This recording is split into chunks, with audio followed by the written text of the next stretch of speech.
Georges est bénévole au Secours populaire depuis 5 ans. Ce retraité reçoit dans son bureau les bénéficiaires qui se réinscrivent en ce début d'année. C'est un crève-cœur pour lui de devoir refuser toute nouvelle inscription de bénéficiaires. Ce que nous on fait tous les jours malheureusement, c'est qu'on dit aux gens votre aide va s'arrêter. On a des gens auxquels on dit que ce sera terminé le mois prochain ou dans 2 mois et vous devrez vous adresser à d'autres associations si vous en avez toujours besoin.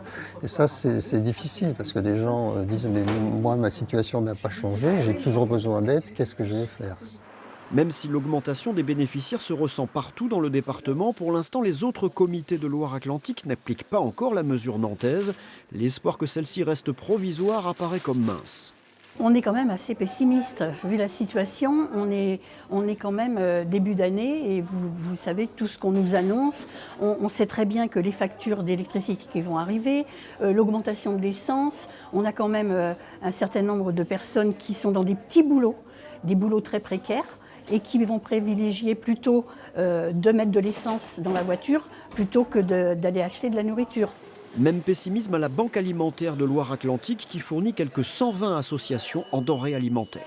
Ici, c'est l'huile qu'on a récupérée de la collecte et tout. Et habituellement, on a toute la rangée là qui est prise par des caisses d'huile. Et tout.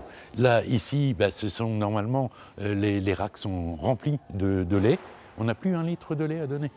Article à date limite de consommation courte, appli anti-gaspi, paradoxalement, le réflexe vertueux se retourne contre les associations caritatives qui reçoivent beaucoup moins de dons de la grande distribution. Vous aviez avant des rayons qui étaient pleins en permanence et maintenant il n'est pas rare de voir des rayons vides pendant une journée ou 2. Donc ce qui fait qu'il y a beaucoup moins de stock, ils travaillent à flux tendu et donc obligatoirement pour eux il y a moins de denrées à nous donner. Plus que jamais, la Banque alimentaire comme le Secours populaire espèrent beaucoup des collectes de dons à venir pour tenir le choc d'une année 2023 qui démarre de manière dramatique.